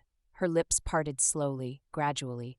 He shouldn't do this. She was vulnerable, maybe even heartbroken. But her eyes were dry. She wasn't crying for Shannon. Sadness didn't lurk in her gaze. She tilted her chin, rising slightly. Bruce, just one word. With a muffled groan, he knew he must step back. What do we have here? Bruce froze. He knew that voice. Breaking away from Rose, he turned toward Hank. He smirked at them, glancing from Rose to Bruce and back. The hermit and the McCurry bride, he whistled. Is this a rewrite of history? A desperate attempt at avenging a friend? Rose stared at him. What? Chapter 9. Revenge? What's he saying? Who is he? Hank Lottridge, ma'am. He bowed his head. His smirk made her highly uncomfortable. Who was this man? What are you doing here? Bruce didn't look happy to see him. His expression was dark, and his eyes shone with animosity. To speak to you about getting back what's rightfully mine. Then I saw you touching another man's bride. Dishonorable, isn't it? He shook his head. Imagine my shock when I found out it's none other than McCurry's bride, 5-year-old Revenge. Rose furrowed her brows. What was he talking about? Bruce had gone still. He took a step toward Harry. Leave, he snarled. Harry didn't budge. How long have you been plotting your revenge, and why her? There were other brides. Was she the only one that fell into your trap? Bruce, what's he talking about? What revenge? She clutched his shirt, forcing him to look at her. Tell me what's going on. Hank smirked at them. Simon Gudy. He paused. Rose stared at him. What? Hank clucked a tongue at Bruce. You didn't tell her the truth, did you? Rose took a step away from Bruce. She'd come to him to hear the truth about Shannon. Now this strange man was talking about Bruce hiding the truth from her. Her head started to pound. Tell me. Simon was his dearest friend, at least at first. Shannon stole Simon's bride. 5 years later, Bruce is enacting his revenge. Rose's vision blurred. She staggered backward. What? Liar, Bruce hissed. Rose's chest heaved. She struggled to breathe. What was the truth exactly? Was her groom to be the monster, or was it this man she barely knew? But then, she knew him more than she knew Shannon. Or did she? She took another step back. Bruce was glaring at Harry with so much loathing. Harry leaned against a tree, nonchalant. His smirk was permanently fixed on his lips. Bruce turned to her. Don't listen to him. He's lying. You didn't tell me she was your friend's, she inhaled shakily. You didn't tell me about Simon. Pain lashed across his face. He reached a hand toward her. Rose shook her head. Is this all a lie? She didn't need to clarify. He understood what she meant. She saw it in his face. Everything. From getting stuck in a trap to following him home. Their little conversations, his tender touch, the comfort he'd offered after telling her the truth about Shannon. The man she'd trusted turned out not to be trustworthy at all. What was wrong with her? Why did she trust men she hardly knew? She'd trusted Jason, even though he'd hardly said a word to her. She'd trusted Bruce, too, even when she didn't know his name. Twice, she'd trusted the wrong men. I don't know who to believe. You wouldn't believe a murderer, would you? Hank's words sent a shiver down her spine. She stilled. You didn't know? Hank's lips curved in a cynical smile. Why do you think he's living out here all alone, setting traps to keep everyone out? The town knows what he is, a man jealous of his friend's success. Rose began to shiver. No, it can't be. Yes, it is. He killed his own friend. That's enough, Bruce roared. He closed the distance between them. Listen, Rose, look at me. Snatching her arm from his, she ran out of the woods without looking back. Tears streamed down her face as she ran. It was all too much, too soon. Was Bruce a greater monster than the man she was about to marry? Was Shannon not a monster at all? Was she making the right decision by running? Her vision blurred. She slipped, but she caught herself in time. She didn't stop running until she got to the house. Rushing past the gaping servants, she headed for her room. Rose was about to open her door when footsteps neared her. What is it, Rose? Kathryn said. Rose stiffened. Not now. All she wanted to do was bury her head under a pillow and weep. She had no desire to speak to anyone. Why did Kathryn have to show up now? Kathryn's sweet scent enveloped her. Her face was impassive. Placing her hand on Rose's jaw, she tilted her face up. Concern flitted across her features. "Why are you crying?" Rose hesitated. She bit her tongue, swallowing the jumble of words that rose to her lips. She couldn't tell Kathryn. If Kathryn knew she'd seen another man twice and disobeyed her order, Rose would be in a lot of trouble. "I don't know if I'm doing the right thing." It was true. She didn't know what she was doing. All her fantasies of love and romance had crumbled.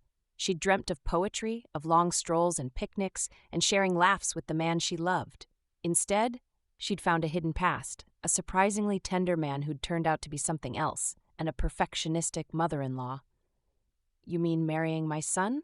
Rose glanced at her feet. She should be honored, they said. She'd be a McCurry. Her life would be envied by many, a life of comfort and luxury and influence. But she didn't feel honored at all. She didn't want honor. She wanted love. Twice she'd been disappointed, and the one man she'd sought solace in, who had seemed to care for her, was only using her as a pawn. Shannon wanted her as a prize to flaunt and a womb for his heir. Bruce wanted revenge for a past wrong. Something troubled her. Why would he try to avenge a wrong done to the friend he'd supposedly killed? He couldn't have, she mumbled. It made no sense. She'd been too overwhelmed to think it through. It made no sense at all. "What?" Kathryn asked. I'm uncertain. Shannon barely says a word to me. He's affectionate in public, but cold and aloof in private. How can I marry a man that I don't understand? Kathryn stared at her, unblinking. Reaching for the doorknob, she opened the door. "Get in." Rose entered the room without a word. She sat on her bed, studying Kathryn as she lowered herself to a chair. Rose's tears had dried. This was it. Her heart began to pound.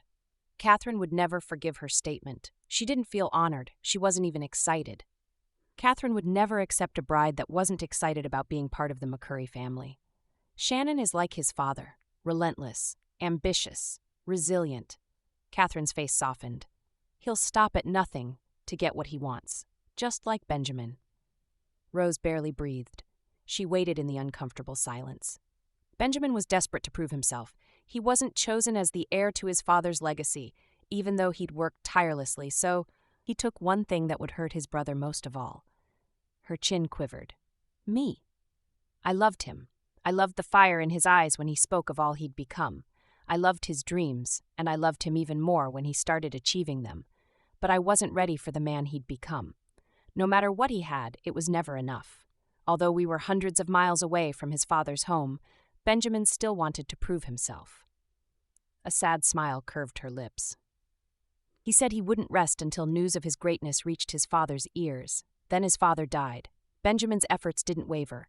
This time, he vowed to make his son greater than him.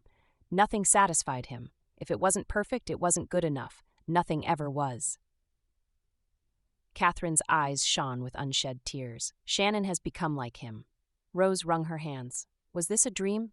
Kathryn's face held none of the usual impassiveness. Rising, she placed a hand on Rose's shoulder. "And that's why I rejected the women before you. None of them were strong enough to be with my son. But you, Rose, you have a strength you aren't even aware of. Under your influence, Shannon's heart will open to love. You'll make him a better man." Kathryn tilted her chin up. "Tell me, will you marry my son?" Rose's lips trembled. She started into Kathryn's piercing blue eyes, which for once weren't cold. They bore into her, pleading, asking. "Yes," Rose whispered, "I will." Chapter 10. Bruce swung the axe with force. The axe collided with the tree trunk. Wood splinters flew everywhere, some hitting his face. Retrieving the axe, he struck the wood again. Sweat poured down his back. He'd been at it all day, silencing the thoughts in his head with each swing. But the thoughts didn't stop. Images of Rose haunted him. One minute, he was focused on the task before him. The next, his mind was filled with thoughts of Rose. The look in her eyes as Harry had filled her ears with poison. The way she'd shrunk from his touch. She'd fled. She'd run from him like he was truly a monster. With a groan, he forced the axe out of the wood. His chest began to heave. Throwing aside the axe, he sat on the stump. She'd believed every word. She hadn't given him the chance to explain. Not that he deserved it. He'd hid the truth from her. If he'd told her the truth, all of it, Hank would have had nothing against him. He'd dug a trap for himself and he'd fallen into it. The ache in his heart waxed stronger every passing day. One moment he'd had her in his arms, the next she was running from him. Gritting his teeth, reached for his axe and swung. The axe barely made a dent. "Darn those Lottridges," he muttered. They were hell-bent on forcing him away from the land. Now, more than ever, he was determined to stay. Even if that meant catching glimpses of Rose with Shannon, the children they'd have, the parties they'd hold. He swung the axe. It hurt too much. Far too much. There was so much he had to say to her. So many wrongs to right. She'd looked at him like she didn't know him at all. He wanted to bare his soul to her, to show her the truth about who he was. He wasn't a killer.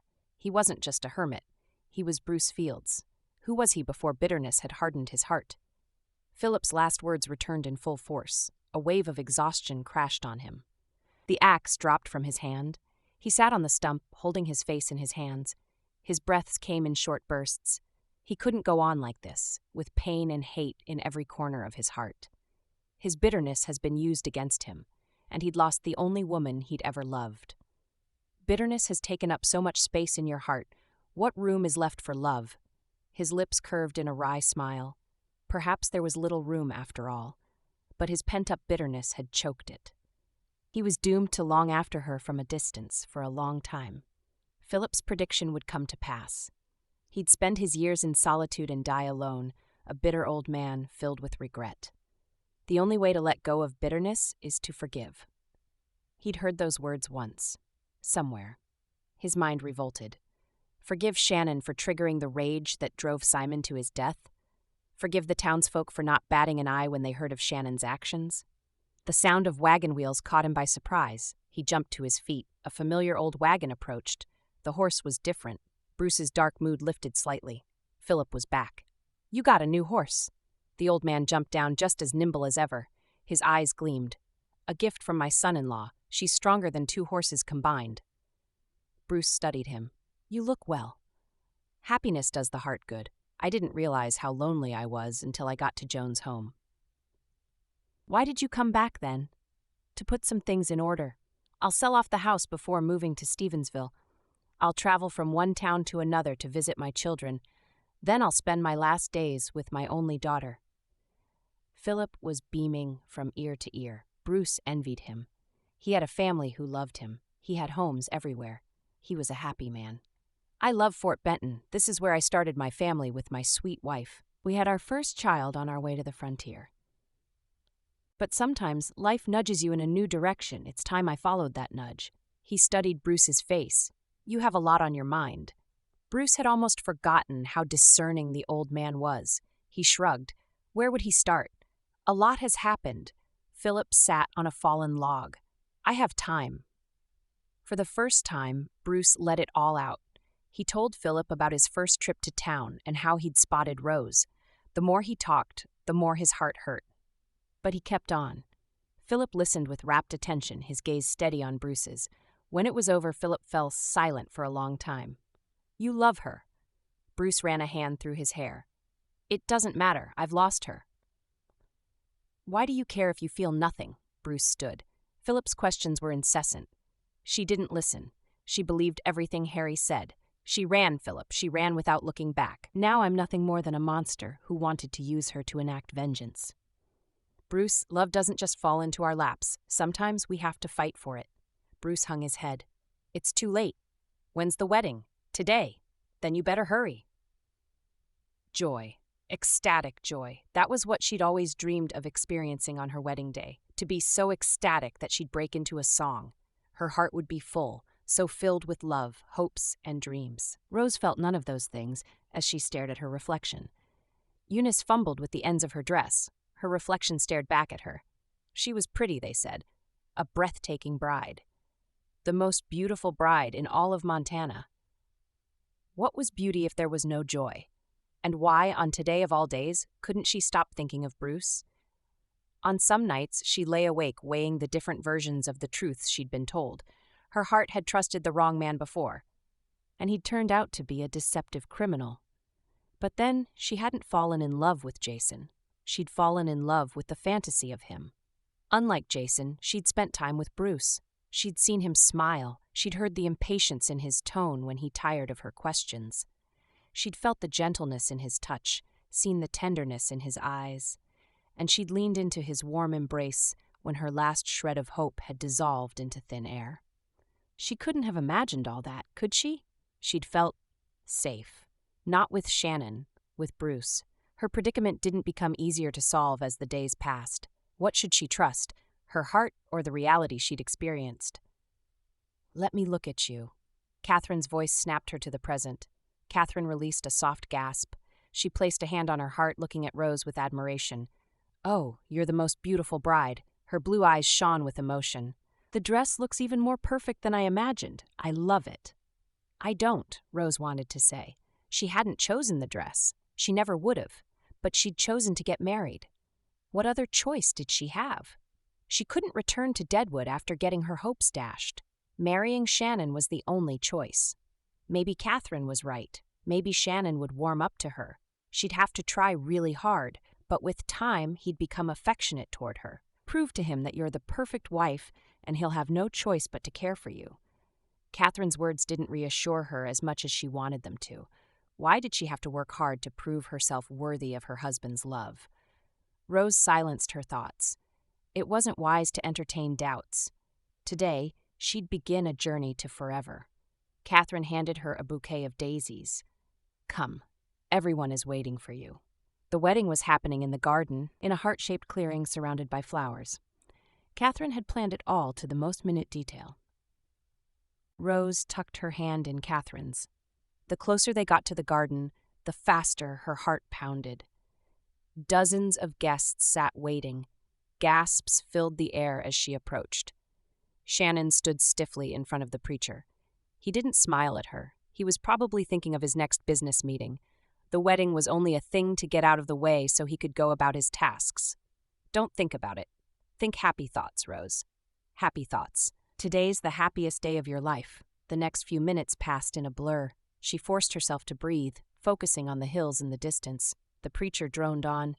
"We gather here today." "Wait." Heads turned in the direction of the sound. Rose's heart stopped beating. A man was riding furiously toward them. Her heart picked up pace, and her legs began to shake. Bruce. What was he doing here? He jumped down the horse and headed toward her. Her hand tightened on her bouquet, and her mouth went dry. He drifted closer to her. Her heart flailed wildly in her chest. Shannon moved to stop him. "What are you doing?" Bruce ignored him. "I need to talk to you." Rose opened her mouth to speak. No words came. "I'm sorry I didn't tell you the whole truth. Hank lied. I didn't want to use you to anger Shannon. I had no such plans. I didn't try to get close to you, but fate made our paths cross." Rose couldn't breathe. "Bruce." "I'm not a killer, Rose. I didn't kill my best friend, even if people believe the opposite. He drove himself into a ditch after his fight with me. I was only trying to protect him." His voice broke. "That's why I live in the woods. Everyone was quick to believe I had a hand in Simon's death. I didn't. I've grieved his loss every day for years. I don't want to lose you too." Rose struggled to breathe. His expression was earnest. Every word resonated with honesty. He wasn't lying to her.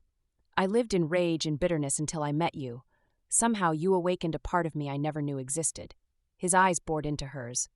"I love you, Rose." Rose gasped. She turned. All eyes were on her. To her surprise, Kathryn hadn't moved from her seat. Her face was cold, her eyes hard. Rose glanced at Shannon.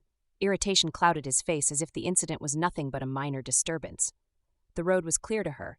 If she married Shannon, she'd live in luxury and spend every moment trying to get her husband to love her. If she chose Bruce, she'd experience the luxury of being loved just as she was, even if that meant living in the woods and doing chores. She turned to him with a bright smile. "I never learned how to host dinner parties anyway." Bruce cocked his head. "What?" "I don't like daisies."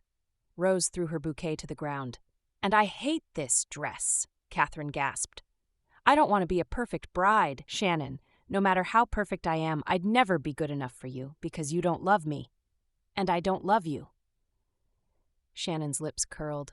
Rose placed her hand in Bruce's. I love you too, Bruce Fields. Her vision blurred. The weight on her chest lifted and relief spread through her. She'd made the right choice. The preacher clasped his hands, grinning widely. Do we still have a wedding? Epilogue. They didn't get married in the McCurry's garden. When Kathryn recovered from the shock, she screamed so loudly that the guests scrambled. In a flash, Rose's trunks were thrown at her feet. Kathryn stared at her with disappointment. Turns out I was wrong about you after all. You're choosing a life of nothing over a life of riches. Pathetic. Now, after 6 months, Rose laughed at the memory. They were anything but poor. They had everything they needed: love, joy, and the silver on their land. Bruce finally discovered the reason for the Lottridge's obsession with his land. Silver. It fetched enough money to build a house on the outskirts of town, buy a horse for Rose, and set up a furniture shop close to the center of town. Rose hummed a tune as she stirred the soup. It had taken a while to fall back into doing chores, and there were several cooking disasters before she finally found her rhythm. Poor Bruce. She chuckled. He'd suffered through charred meals and bland food without complaint. Once she'd burst into tears when her pie turned out horrid. Bruce didn't complain. He drew her into his embrace, assuring her that she'd be good at it someday. Months had passed since then. Although she was far from being a great cook, she was learning. The front door opened.